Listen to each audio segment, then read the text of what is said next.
Presents आज तक का गांव कनेक्शन। भारत इतना बड़ा देश है, 6 लाख से ज्यादा गांव है यहाँ।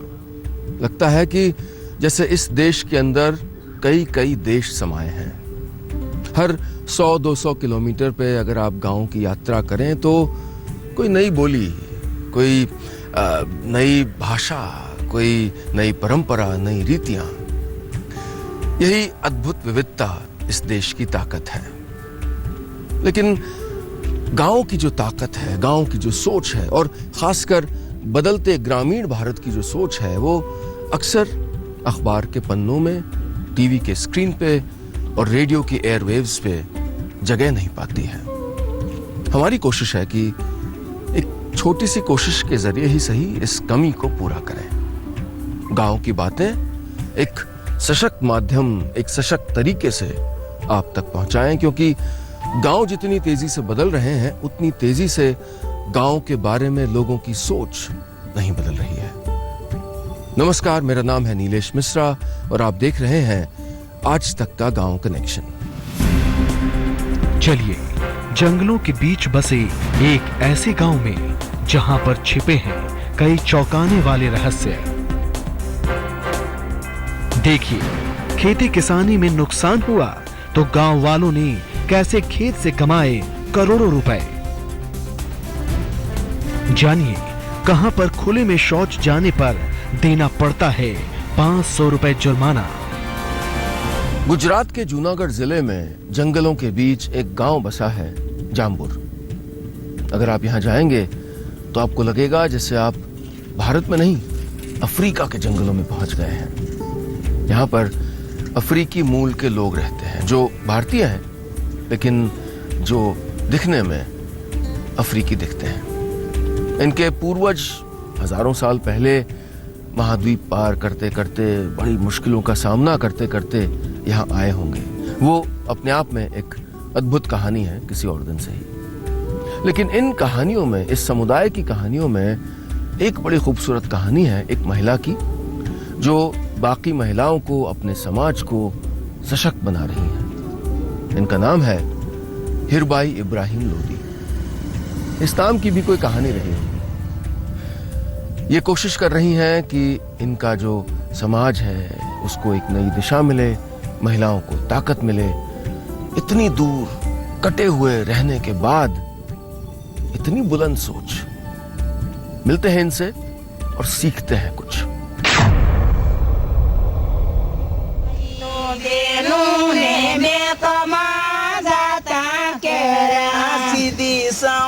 इन तस्वीरों को देखकर कोई भी चौंक सकता है। इन बच्चों और यहाँ के लोगों का हुलिया और डील डॉल देखकर किसी को भी लग सकता है कि वो अफ्रीका पहुंच गया। लेकिन हकीकत यह है कि ये तस्वीरें विदेश की नहीं, बल्कि हिंदुस्तान के गुजरात प्रांत के एक आदिवासी इलाके की है। जूनागढ़ में पड़ने वाले इस इलाके का नाम है सासन गीर। गीर के जंगलों के बीच बसे इस गांव के लोग आजादी के सालों बाद तक दुनिया से कटे रहे। वो अपनी ही दुनिया में मस्त थे। लेकिन गांव की एक अनपढ़ हीरबाई इब्राहिम ने उनकी जिंदगी में क्रांति ला दी। ये गांव अब न सिर्फ विकास की मुख्य धारा से जुड़ गया है, बल्कि कंप्यूटर जैसी अत्याधुनिक चीजें इनके जीवन का हिस्सा बन गई हैं। मैं तो ऐसी माटे काम करती हूँ कि मैं जंगल वाया नहीं है, पर जंगल बसाया है। मैं बोली एक घेर जाके बोली कि नहीं, लकड़ी मत कापो, तुम घर का काम करो, छोटा थे मोटा, कोई पापड़ बनाओ, कोई दिन सिलाई काम करो। आजादी के सालों बाद तक ये लोग लकड़ी काटकर गुजारा करते थे। लेकिन वन संरक्षण को लेकर जैसे जैसे कानून सख्त होते गए, नियमों का हवाला देकर सरकारी मुलाजिम इन्हें परेशान करने लगे। सरकारी प्रताड़ना के खिलाफ हीरबाई इब्राहिम इनकी आवाज बनी। इन्होंने न सिर्फ इन्हें सरकारी प्रताड़ना से मुक्ति दिलाई, बल्कि महिलाओं को खेती, फलों के बागीचे और खाद बनाने के लिए प्रेरित किया। इन्हीं के प्रोत्साहन से महिलाएं बचत करने लगी। आज गांव में न सिर्फ एक सहकारी बैंक है, बल्कि बच्चों के लिए स्कूल भी खुल गए हैं, जहां उन्हें कंप्यूटर की ट्रेनिंग दी जा रही है। हीरबाई बहन लोबी खुद अनपढ़ है और अपनी समाज की बहुत चिंता करती है। और उसने बालवाड़ी शुरू की थी। रेडियो सुनने की शौकीन अनपढ़ आदिवासी हीरबाई इब्राहिम का जीवन इस रेडियो ने ही बदल दिया। रेडियो से मिलने वाले ज्ञान की बदौलत इन्होंने हर बाधा पार की। इन्हीं की मेहनत से अब तक कुल 700 से ज्यादा महिलाओं की जिंदगी बदल चुकी है। सामाजिक कार्यों के लिए इन्हें कई अवार्ड्स भी मिल चुके हैं। साजिदा खोखार, जूनागढ़, आज तक। खेती के बारे में जो किसानों को ज्ञान मिलना चाहिए, नए नए तरीकों के बारे में जो सूचना जानकारी मिलनी चाहिए, वो उन्हें नहीं मिलती। अगर मुश्किल आ गई है, एक फसल बर्बाद हो गई है, तो क्या करना चाहिए ये नहीं बताया जाता। ये उनकी अपनी सूझबूझ, अपने बुजुर्गों की अकल और सलाह और अपने अनुभव के आधार पर वो करते हैं, अपना रास्ता बदलते हैं। उत्तर प्रदेश में फर्रुखाबाद की कायमगंज तहसील में किसानों के सामने ऐसी ही मुश्किल थी। जो खेती वो कर रहे थे उससे उनको कमाई नहीं हो रही थी, तो उन्होंने फलों की नर्सरी शुरू की और इससे उनकी खूब कमाई होने लगी। किसानों की नई सोच का एक उदाहरण।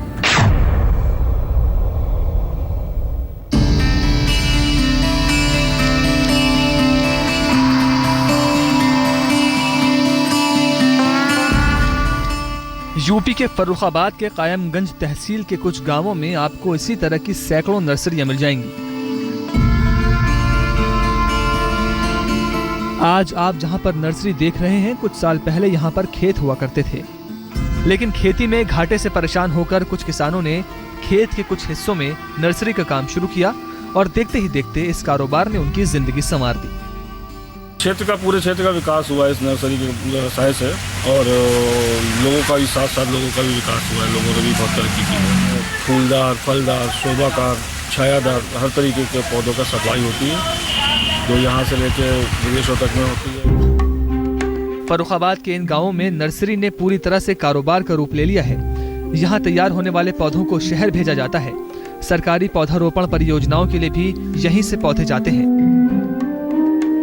यहाँ की नर्सरी में छायाकार, फलदार, फूलदार, शोभाकार पौधों की नस्ल तैयार की जाती है। आप जानकर हैरान रह जाएंगे कि यहाँ पर नर्सरी का कारोबार करोड़ों में पहुँच चुका है। इस व्यवसाय को अपनाकर इस क्षेत्र के किसान काफी खुश हैं। पूरे इलाके में छोटी बड़ी करीब 100 से ज्यादा नर्सरियाँ हैं। खेती के साथ साथ ये व्यापार है। कम से कम नहीं तो गाँव जुड़े हैं, 15, 20, 25 गाँव खूब जुड़े हुए हैं। घर की रौनक बढ़ाने वाले फूलों के ये पौधे हजारों घरों के लिए रोजी रोटी के बड़े साधन बन गए हैं। इन लोगों की मांग है कि नर्सरी को बढ़ाने के लिए सरकार इन्हें बीज, नई तकनीक जैसी चीजें मुहैया करवाए, तो नर्सरी का बिजनेस गरीब किसानों की जिंदगी बदल सकता है। फिरोज खान, फर्रुखाबाद, आज तक। गांव और शौचालय, आजकल इनका जिक्र हम बहुत सुनते हैं और सुनना भी चाहिए, लेकिन मुझे लगता है कि जैसे ये विरोधाभासी शब्द हैं। जैसे गांव और शौचालय एक साथ रह ही नहीं सकते।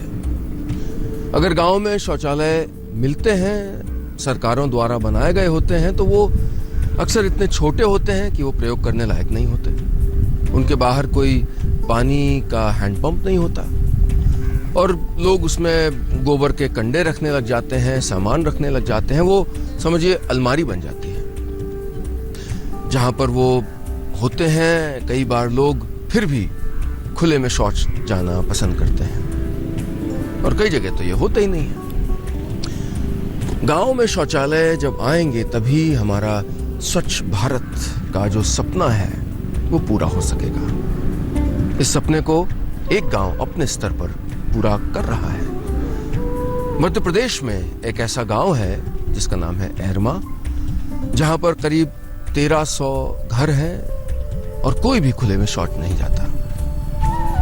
इस गांव ने ये अद्भुत सोच कैसे दिखाई, कैसे ये कर दिखाया और कैसे इसको लागू कर रहे हैं, चलिए देखते हैं खुद।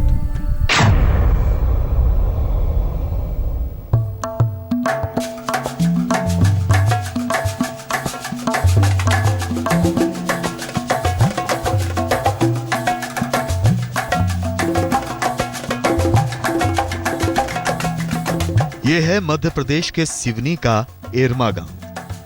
गांव की आबादी 1245 है और हर घर में शौचालय की सुविधा है। लोगों ने खुद का कानून बनाकर गांव को शौचालय मुक्त करने में बड़ी कामयाबी हासिल की है। मर्यादा अभियान के तहत यह तय किया है कि जो भी खुले में शौच जाएगा उस पर जुर्माना लगाया जाएगा। जो बाहर शौच करने जाएगा, यदि पहली बार जाता है तो उसे 50 रुपये जुर्माना किया जाएगा। फिर भी नहीं मानता, दूसरी बार जाता है तो उस पर 100 रुपये का जुर्माना करते हैं। और फिर भी नहीं मानता तो फिर निर्णय लिए हैं कि उसको जो शासकीय योजनाओं का फायदा ग्राम पंचायत से नहीं दिया जाएगा। तो लोग इसको अमल में ला रहे हैं। अब कोई बाहर अभी तो नहीं जाता है। खुद के बनाए कानून को लागू करने के लिए गांव की पंचायत ने निगरानी टीम बनाई है। गांव के हर परिवार को घर में शौचालय बनाने के लिए प्रोत्साहित किया गया है। कड़ाई से सभी पर चौकस नजरें रखी जाती हैं। लोगों की मेहनत रंग ला रही है। धीरे धीरे लोगों की खुले में शौच जाने की आदत छूटने लगी। हालांकि पानी की किल्लत से इन्हें काफी दिक्कतों का सामना करना पड़ रहा है। खुशी तो है, मगर एक ही चीज की वो हो रही है, पानी की। मैं यार खेत जा रहा हूँ पानी लेने के लिए। शौचालय है पीने के लिए, सभी के लिए। शौचालय बनवाने में तो उतनी दिक्कत नहीं आई पाई, लेकिन उपयोग करवाने में कुछ तो दिक्कतें आई। जैसे सियाने बुजुर्ग लोगों को थोड़ी सी परेशानी गई उन्हें। हर घर में शौचालय बनने के बाद पानी की खपत बढ़ गई है। रोज ये लोग 2 से 3 किलोमीटर दूर से पानी लाते हैं। हालांकि गांव वालों ने ठाना है कि वो हर मुश्किल का सामना करेंगे, लेकिन खुले में शौच नहीं जाएंगे। पुनीत कपूर, सिवनी, आज तक। उम्मीद है कि आप भी मेरे साथ इस सफर का मजा ले रहे होंगे। भारत के गांव का सफर, भारत का जो हृदय है उसमें झांक के देखने की कोशिश। भारत के गांव हैं ही अनोखे। वहां पर जो बसता है वो अभी भी जिंदा है। वो बदल रहे हैं लेकिन फिर भी अपनी परंपराओं, अपनी जड़ों को नहीं भूले हैं। इस सब से सीखने की बहुत जरूरत है। अगर हम शहर में रहते हैं तो जिस चश्मे से गांव को देखते हैं उसको थोड़ा सा एडजस्ट करने की जरूरत है। गांव जितनी तेजी से बदल रहे हैं उतनी तेजी से हमारी गांव के बारे में सोच नहीं बदल रही है। टीवी पे ये सफर चल रहा है और अखबार में हम गांव कनेक्शन अखबार के जरिए यही कोशिश कर रहे हैं कि सकारात्मक पत्रकारिता हो। दुष्यंत कुमार की कालजयी पंक्तियां, सिर्फ हंगामा खड़ा करना मेरा मकसद नहीं, मेरी कोशिश है कि ये सूरत बदलनी चाहिए। यही हमारी प्रेरणा है और यही हमारी ताकत है कि भारत के गांव जिस तरह से बदल रहे हैं वो बातें आप तक पहुंचे। वहाँ जो मुश्किलें हैं जो कहीं नहीं पहुंच पाती, जिनकी आवाज नहीं पहुंच पाती, वो आवाज कहीं सत्ता के गलियारों तक, शहर के लोगों के कानों तक और आंखों तक पहुंचे। अगर गांव है तो भारत है। इसलिए बातों में, यादों में, फिक्र में, जिक्र में गांव को जिंदा रखिए। अभी चलता हूं, जल्दी फिर मिलेंगे क्योंकि आप और हम साथ में बनाए रखेंगे आज तक का गांव कनेक्शन। आज तक का गांव कनेक्शन है, गांव कनेक्शन। आज तक का गांव कनेक्शन है, गांव कनेक्शन।